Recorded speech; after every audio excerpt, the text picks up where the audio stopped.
yung kanyang driver license ay pwede pong i-cancela. Driver license ng SUV, attorney? Ng driver ng motor, yung motorista. Itong motorista? road rage po. Sa bagay, kasi sila yung umarang, di ba, attorney? Yes, silang umarang. Oo. Actually, silang ang road rage dito, Bombo Vince, itinuturo natin ng ating pong finger ay yung nakabaril. Ang totoo nito, Bombo Vince, sila yung road rage, Bombo Vince. Kasi sila yung nang-insulto, sila yung nanggulo, sila yung nasumigaw. Sila talaga yung may kasalanan dito. So, sino dito ang dapat i-suspend yung o i-cancel ang driver license? Itong motorista. Nadamay lang itong SUV driver kasi nabugbog na siya kasi pinagkaisahan. So, nadamay siya kaya lang dahil siya yung may baril. Ayun, doon doon sa kanyang init ng ulo ng mga kapwa nating kababayan. Ang inyong #1 at most trusted radio network in the country. Basta Radio Bombo! Kasi kaya nga tinatawag ang Bombo Radio na napaka-fair po na isang na radio station. Yan. Dahil po sa palatuntunin po na sinusunod talaga yung ethical standard po. Yan. So kaya nga tawag ng program namin dito ni Bombo Vince, Duralex Sedlex. Ayan. Beta Lois Horse. Ibig sabihin, minsan ang sinasabi namin ay nakakasakit sa inyo kasi hindi pabor sa inyo, pero yan pong katotohanan. Correct. Sinasabi lang namin. Nagkaroon ng road altercation in Barangay Buso-Buso, Antipolo City, Rizal na humantong sa shooting incident. Last March 30, mayroon ding namatay, mga ganyan na insidente, attorney. Nakita ko yan, Bombo Vince. Napaka-init issue na yan. So, according sa report, may injured yung wife niya, attorney. Yan ang balita. Na sugatan din. At itong suspect, may mga patong-patong na kaso na isasampa dahil dito sa gun ban din, attorney. Oo. Paano nag-umpisa lahat, sir? Paano nag-umpisa yun? Nagmamadali lang naman po talaga ako nun, sir, kasi naka-assign po ako. Okay. Sila lang po itong nagbigay ng komisyon po na humingi na po ako sa kanila ng paunmanhin, humingi pa akong paunmanhin. Yung isa pong naka-helmet po talaga masyado po mainit talaga Sabi ko sa kanya, tayo huwag ka masyado mainit. Sabi ko gano'n, hanggang sa pinagmumura po ako. Tapos natamaan po ng kamay niya yung brother ko sa nguso. Tapos doon na po kami nag-init dalawa. Doon na po kami nagsuntukan. So, dyan magsisimula yung ating usapin, attorney, dito sa away sa trapiko. Teka, attorney Neil, matanong kita, bakit ito tinatawag na road rage? Okay, road rage. Bakit ito tinawag? Bombo Vince, no? Ito'y nangyayari sa daan, sa karsada ng isang driver ng isang vehicle laban doon sa kanyang kasabay na driver o doon sa mga gumagamit ng karsada like mga pedestrian. Oo. At itong kaya kita tawag road rage kasi doon mismo sa kalsada kung saan sila kakasabay ng kapwa driver o mga dumadaan sa kalsada, ito sila yung mga nai-involve doon sa away sa daan. So doon sila nagkakaroon ng hindi pagkakaunawaan, so hindi na makontrol sa karsada ng mga hindi pagkakaunawaan, humahantong na sa physical ang iba o insulto. Away trapiko ba matatawag, attorney? Parang gano'n? Pag nagbanggaan, traffic accident yan. Okay. Kasi hindi sinasadya ang traffic accident. Pero pag mayroong nangyaring physical, pag panununtok, hindi mo sasabing accident. Kasi mayroon ng intent doon. Hindi na negligence or imprudence. So hindi na tayo mag-call doon sa traffic accident. Kasi ibang definition ng accident, hindi sinasadya. Kasi may sinasabi, attorney, na accident resulting to homicide, damage to property, may mga gano'n, di ba? Yes, kasi meron tayo tawag as elements ng isang offense under po sa Article 3 ng Revised Penal Code ng Philippines. May tawag kami nga intent, intention mo, freedom, sinadya, parang gano'n. Knowledge. So, pag wala kang intent, meron kang freedom, meron kang knowledge, pero wala kang intent kasi habang nag-drive ka, bilang pumutok yung gulong. Habang nag-drive ka, biglang nawalan ka ng preno. So, nabangga ka. ayun, may nasugatan, may namatay, o may na-damage sa property. Kaya tawag daw na reckless imprudence resulting to homicide, reckless imprudence resulting to damage to property, or reckless imprudence resulting to physical injury. Kasi hindi mo sinasadya. Yun. Oo. Ganun pala. Okay.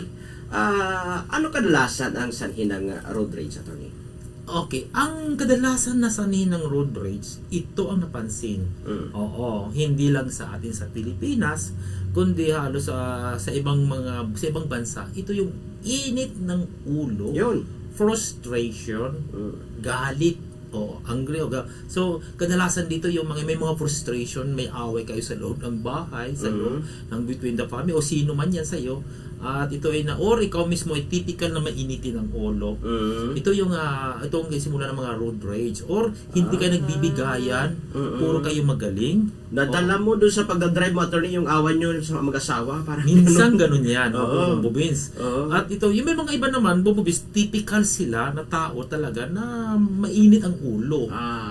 At dahil doon ay humahantong na tayo sa road rage, o sa physical, o pag-insulto, o sa patayan. Okay. About, attorney, yung tamang paggamit ng mga traffic sign, naging sanhi ba yan, attorney, ng road rage?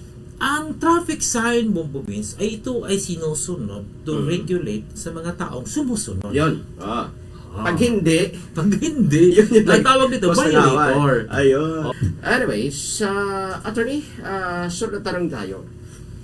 Doon sa nangyari sa Antipolo sa road rage, sino sa palagay mo ang may kasalanan sa dalawang grupo? Ang motorista or ang yung naka-SUV na suspect? Bumabis, no? Pinanood ko yung pinalabas mo, no? Nakita ko doon, no? Tapos yung ibang mga news, bumabis, at ibang mga vlog na pinalabas, no?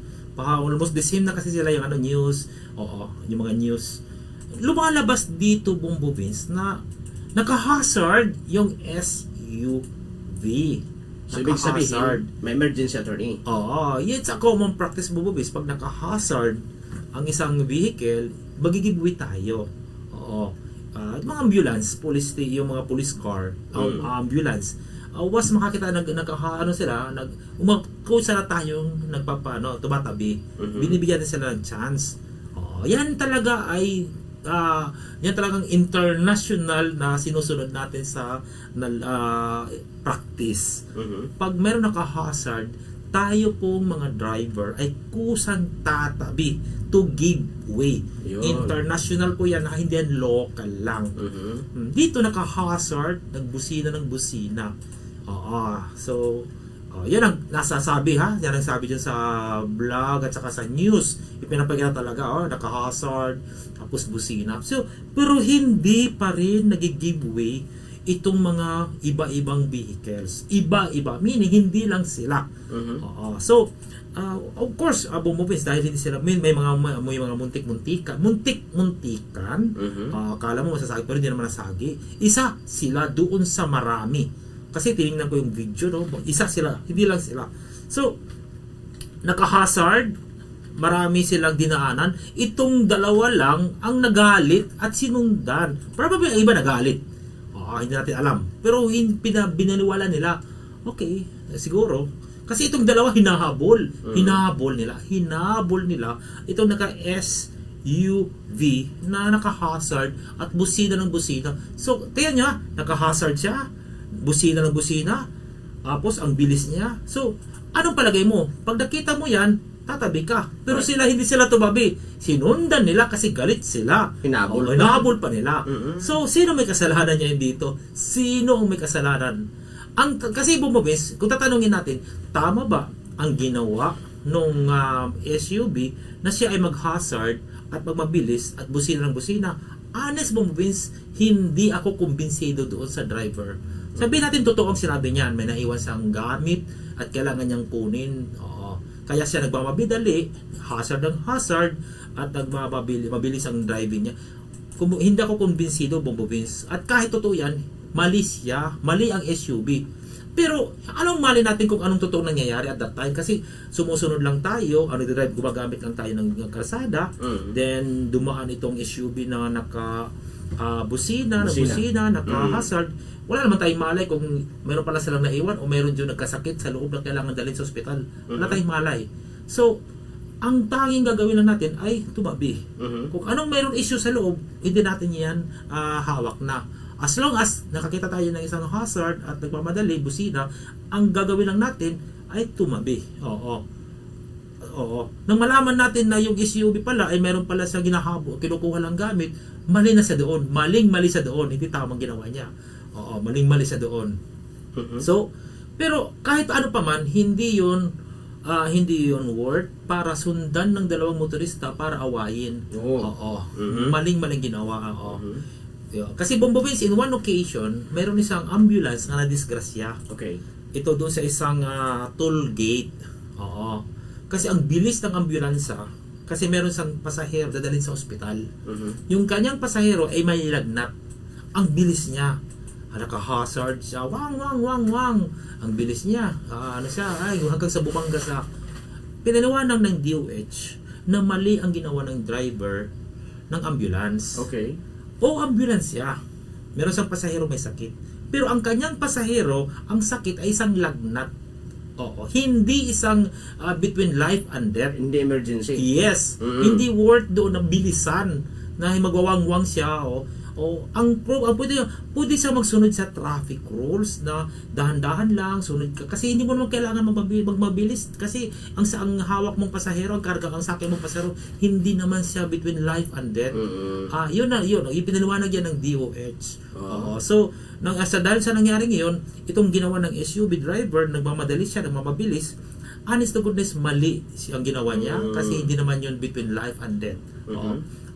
Pero mas mali doon ang driver ng dalawang motorista, sa kanilang ginawa, sinugod nila ang isang naka-hazard. Kasi parang lumalabas na, Parang ginit-git daw sila, attorney, may ganon. it's common kasi nagharaka-hazard at nagmamadali nga. It's common, Bombo Vince. So, asahan mo pag may kayo naka-hazard at nagmamadali, talagang kahit sino dyan ay kanyang lulusutan. Sino bang hindi pa nalusutan pag nakahazard? Maraming beses na ako nag-drive, Bombo Vince. Dinadaanan ako dito. Kasi nakahazard sila. Wala akong magawa. Lalo itong pag dumadaan, Bombo Vince. Itong si congressman, si governor, si mayor dumadaan. Naku, Bombo Vince. Alam na natin yan. Dyan sa Maynila, dyan sa EDSA, dyan sa Pampanga, dyan sa Bulacan. Tumatabi tayo. Ay natin makipag-argue. Anyway, pag nakadaan sila, okay, babalik naman tayo. So, walang mawawala, di ba? Correct. Tababi lang tayo. Wala namang problema. Magpakumbaba, attorney. Hindi natin kailangan magpanggap na tayo rin ay Congressman. Congressman. Takbo ka muna. Yes, yan pakiusap lang. So, hindi lang tayo. So, with all due respect doon sa mga motorista, mga riders, na grupo, nakita niyo yung palabas, no? Ang sinasabi na may ni Bombo Vince, na yung may kasalanan po ay ang dalawang rider po kung bakit nila hinabol ito. Silang may kasalanan daw po sa pagtingin namin doon sa mga lumalabas na video. At sinasabi naman namin doon sa may-ari ng SUV, mali ang kanyang ginawang paggamit ng hazard at yung pagmamadali dahil hindi yun between life and death. Maling-mali po yan. Hindi po yan tama. Traffic violation po yan. So ngayon, attorney, sabi ng pulis ay murder daw ang kaso. Sabi ng ibang lawyer at pulis na naman, dapat homicide lang. Ano ang pagkakaiba ng murder sa homicide, Attorney Neil? Bumubis, no? Anong pagkakaiba ng murder doon sa homicide? Napakalaking issue to. Kahit hindi dito sa road rage ng issue. Ang pag sinabi kasi Bumubis ng murder, ito ay pinagplanuhan. Isang krimen na pinagplanuhan. Tapos yung isa naman, minsan gumagamit ng superior strength. Or minsan gumagamit ng treachery. Ano bang treachery? Napaka-common. Treachery, Bombo Vince. Ito yung sinasabi na treachery yung naninigurado ka sa sarili mo na yung kalaban mo ay nasa isang situation na walang kalaban-laban sa iyo o hindi siya makakagawa ng paraan upang mag-ipagtanggol ang kanyang sarili. Tulad ng natutulog siya ng barilin mo. Nakatali siya ng patayin mo. Nasa loob siya ng sasakyan ng barilin mo. Or wala siyang yung binagyan mo ng poison, nilason mo. So hindi niya alam, hindi niya napansin, meron pa ng lason. Kaya murder yan. Oo. Ito yung mga typical na sinasabi natin na mga treacherous act. Wala sa kalaban-laban. Itong naman pinaplano, pinag-isipan, ito yung mga gun for hire. Yun. Kasi pinaplano nyo, ito sa dadaan, anong oras. O minsan ang pagpatay ng isang tao, kailangan pag-isipan natin yung habang siyang dumadaan, walang kamalay-malay, bigla tayo yung atakihin natin siya. O yung marami sila, yung isa nag-iisa lang, plinano. So ito yung mga typical ng murder. Pero kung hindi wala doon, yung mga sinasabi ng git ko, tulad ng basta na lang siyang nabaril mo. Oo. Pinatay mo siya dahil sa yung galit. Oo. Nakita mo habang nilalakad ka, nakita mo yung kalaban mo, pinatay mo. So wala sa isip mo yan. Basta lang sa napadaan, ay may ano pala dito, wow, chance ko na mapatay ko yung kalaban ko. Yan, pinatay mo nga. Hindi mo inisip na siya ay dadaan sa oras na yan. Hindi mo naman plinano na ang oras na yon. Nagkataon na nandoon siya, nandoon ka, ayun, take advantage ka sa opportunity na yan. Minsan naman yung wala lang, basta mo lang siya napatay na baril, nasaktan. Yun po ang mga homicide. Murder, ito yung bumabis yung pinapasabog. Sinusunog. Nandun sa second floor, susunogin ko yung bahay. Nandun sa loob ng kotse, lagyan ko ng bomba. Yan po bumabis sa mga typical ng murder. So nabanggit mo, pinaplano, pinag-isipan, gumagawa ng mga paraan na nakakasiguro siya sa kanyang sarili na ang kanyang taong magiging biktima ay hindi makakagawa ng paraan upang ipagtanggol ang kanyang sarili. Minsan bumabis ang mga lumpo, bulag. Pag pinatay mo sila, magiging murder yan. Wala silang paraan upang ipagtanggol ang kanilang sarili. Wala bang kalaban-laban? Walang kalaban-laban. Yung bata, walang kalaban-laban yan. Ikaw ay isang 7, yung bata 7 years old. Oo, ikaw naman na isang matanda. Anong kalaban-laban ng bata? Yan po ang tinatawag natin na murder at homicide. Nakatalikod siya. Binaril. Walang kamalay-malay na nandun ka na pala sa kanyang likod, bigla mo siyang sinaksak. Ayan. So, yan po ay isang murder. Nakaharap siya sa'yo, sinaksak mo, yan po ay homicide. Kasi mayroon siyang chance to defend. So, makikita mo pagkakaiba. Nakatalikod siya, binaril mo o sinaksak mo, nakaharap siya, paano kung nagsusuntukan kayo, bigla siya napatalikod, binaril mo, sinaksak mo, homicide yan. Kasi ang pagtalikod niya ay doon sa inyong away, bigla siya napatalikod at doon mo binaril. Ayan. Homicide yan. Ay. may nagsabi dito, attorney. Pag nakatagilid, attorney. Pag nakatagilid, side by side. Minsan naman kasi Bombo Beans, meron yung isang pare, kumusta? So bigla mong kasi tapos habang kayakap kayo, bigla sinaksak mo sa likod. Wala sa kaalam-kaalam, meron ka palang intention kasi pinagplanuhan mo, pinag-isipan mo, yun ang gagawin mong paraan sa pagpatay sa kanya. Yan ay murder.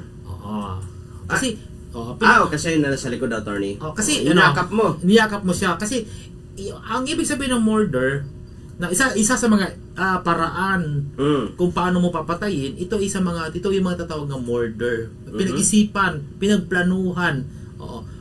Paano ko siya papatayin? Yayakapin ko siya. So ibig sabihin, plinahan mo na.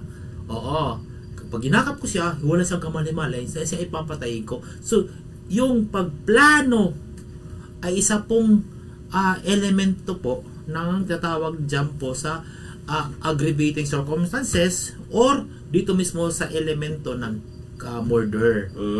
So yung pak kasi yayakapin ko siya, pinaplano ko siya, pak. Ayan. So pinag-isipan gabi pa or umaga pa o meron pang certain time doon sa gagawin mong pagpatay. So ibig sabihin murder yan kasi pinag-isipan mo kung anong pwedeng gawin mong hakbang. Yan po ang murder. Yun. Okay.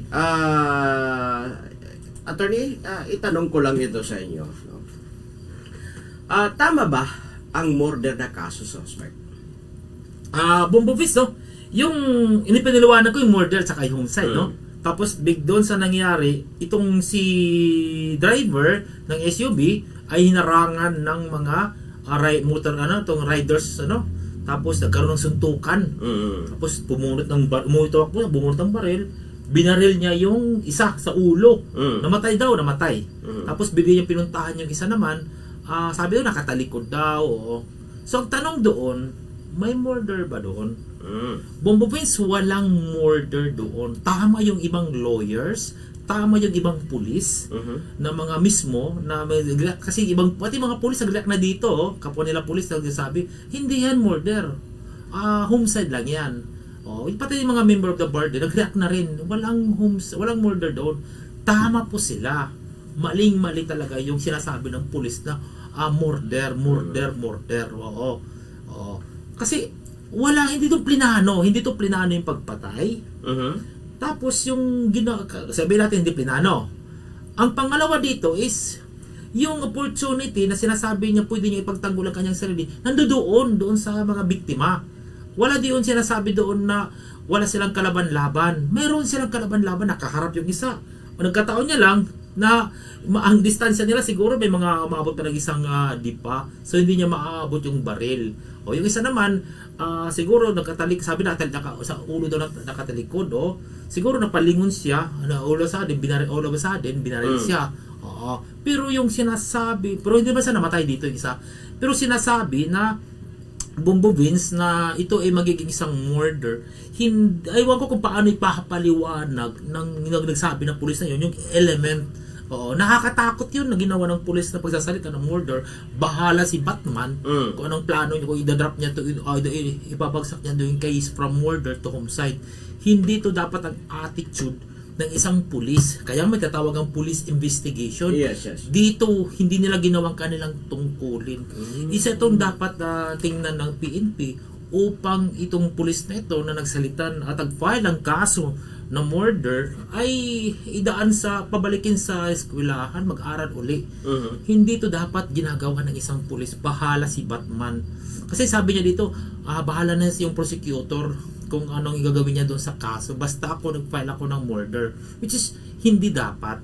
Kasi, ang isang pulis ay nag-aral yan ng Criminal Law 1 at Criminal Law 2 at Rules on Evidence. Yes, hindi ka pwede maging isang pulis pag hindi ka dadaan ng ganong law schooling dun sa training ninyo.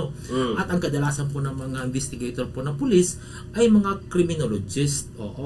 So ang criminologist po ay meron silang book 1 ng Revised Penal Code, meron silang book 2 ng Revised Penal Code, meron silang criminal procedure, at meron silang rules on evidence. Dumadaan ang mga yan. Tapos may tinatawag pa silang criminal justice system. So, tapos may tatawag pa silang traffic accident rule.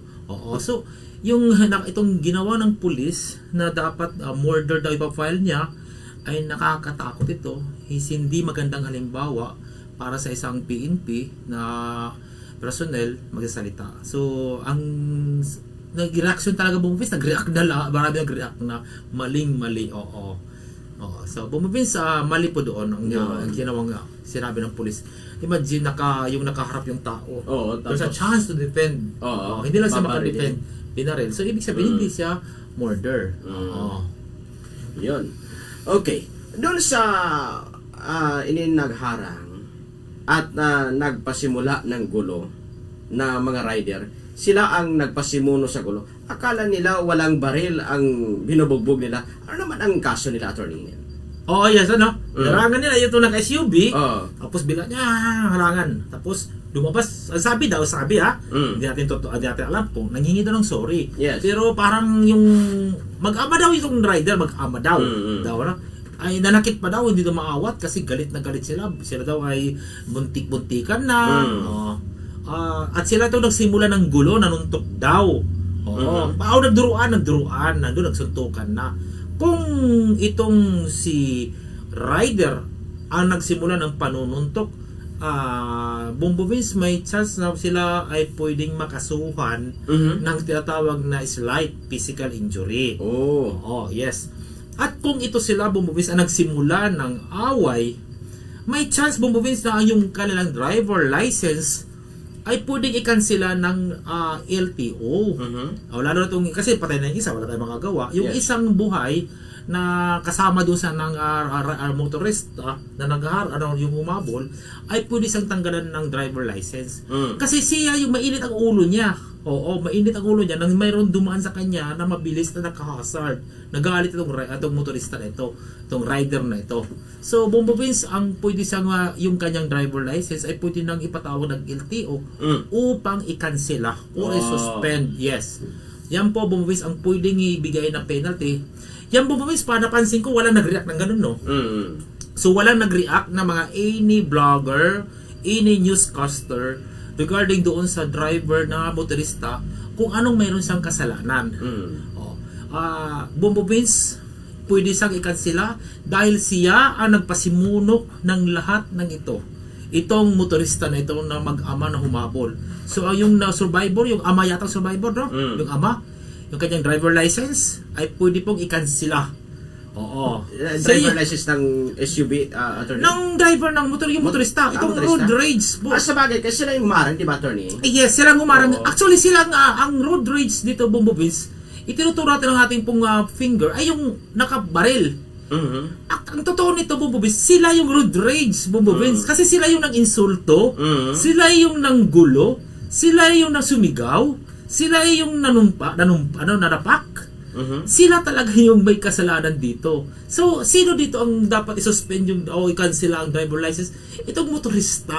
Oo. Nadamay lang itong SUV driver kasi nabugbog na siya kasi pinagkaisahan. Oo. So, nadamay siya kaya lang dahil siya yung may baril. Ayun, doon sa kanyang init ng ulo ng mga kapwa nating kababayan. Pero ang siya sure na tayo bumubis yung kanyang driver license pwede. Bakit ko sila sabing pwede? Hindi, kasi pag dumaan ito sa kasi pag pwede kasi bumubis yung kanyang driver license ay pagbigyan after few years of suspension. O cancellation yung driver ng SUV. Pero yung driver ng rider, Bombo Vince, baka siya ay hindi na ipayagan mag-drive. Kasi siya yung mainitin ang ulo, hindi yung SUV. So, yan po ang napapansin natin, Bombo Vince. Doon sa mga nakita natin.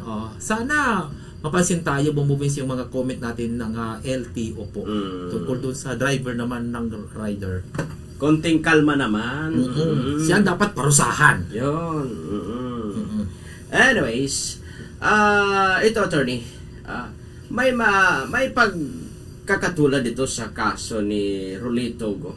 Isang mayaman na negosyante na involved din sa barilan sa kanyang nakasalubong sa isang one-way 1991 sa San Juan City. Doon, murder din ang kinaso sa kanya. May pagkakatulad ba ang dalawa sa kasong murder, attorney? Rolito. Yes, Bombo Vince, Rolito ko. Napapansin ko. Ano pa ko noon, kaaral pa ako ng college. Okay. Nang Bombo Vince, no? Ang Rolito Go, Bombo Vince, ay may pagkakatulad. Ang pagkakaiba, Bombo Vince, kasi nababasa sa newspaper, inisip ko. Ang Rolito Go, Bombo Vince, yung kanyang binaril na taga Lasal ay nasa loob ng sasakyan. Naka-encounter siya sa isang one way. Mali daw itong si Rolito Go kasi one way 'yon. Ito namang may driver ng ng car ay ayaw magbigay kasi siyang tama. Siyang tama, si Rolito Go ang mali. Dahil sa galit ni Rolito Go, ay mainit ang ulo ng oras na 'yon, ay bumunot ang baril, binaril niya yung yung driver ng kotse. Binaril niya. Bang, nasundo sa labas, nakaupo doon sa loob ng kotse yung driver. Bang, bang, bang. Yan. Patay. So, ang driver ng kotse nakaupo. Hawak ang manubela. Nasa loob ng sasakyan. Sarado ang kotse. Paano ka ngayon makakaganti sa isang may baril nakatayo sa tabi mo? So, wala yon doon yung chance to defend. Yung chance to fight back. Wala doon. Yun ay murder. Kasi nakaupo lang siya, binabaril, bang, bang, bang. Yun ang murder. sumaliwa. Makikita mo ngayon. Anong pagkakaitulad nila doon? Yung pagkakatulad nila, mainit din ang ulo ng isa. Ang isa naman, itong nakasalubong, with all due respect po, sa mga pamilya po ng Rolito Go at sa pamilya po ng naging biktima nitong ni Rolito Go. Sa palagay po namin, hindi nagkaroon ng bigayan ang dalawa, at dahil sa hindi nagkaroon ng bigayan, umantong sa patayan. Yan po ang tingin. So anong pagkakatulad nila? Tulad din dito, mainitin ang ulo ng isa o baka silang dalawa at hindi na pagbigyan ng isa at walang ayaw magpakumbaba at humantong sa patayan. Oo, yun ang may pagkakatulad ang dalawa, Bombo Vince. Kaya lang dito, yung biktima dito ay hindi tulad dito sa kaso naman ni itong Santipolo na hinahabol niya talaga yung Tapos harangan. tapos manuntok. Dito naman, in fairness, walang ginawa yung biktima ni itong taga Lasal. Hindi naman siya lumabas ang kotse, hindi naman siya nakipagsuntukan, hindi naman siya, nandun lang siya sa loob ng kotse niya. Kung meron siyang sinabi, hindi binanggit. Basta nasa loob lang siya ng sasakyan nang siya ibarilin. Hindi namin alam kung bukas ang kanyang kotse, ang window, hindi natin alam. Basta siya ay nakaupo doon sa kotse nang siya ibarilin. Kaya naging murder ang kaso ni Rolito Go. Bumubisa, hindi pinag-isipan. Hindi plinano ni Rolito Go ang barilin. Bakit naging murder? Kasi yung situation ng biktima ay doon siya nakaupo sa isang upuan ng kotse na binabaril siya o pinapatay siya ng walang kalaban-laban. Yun ang kaso ng murder.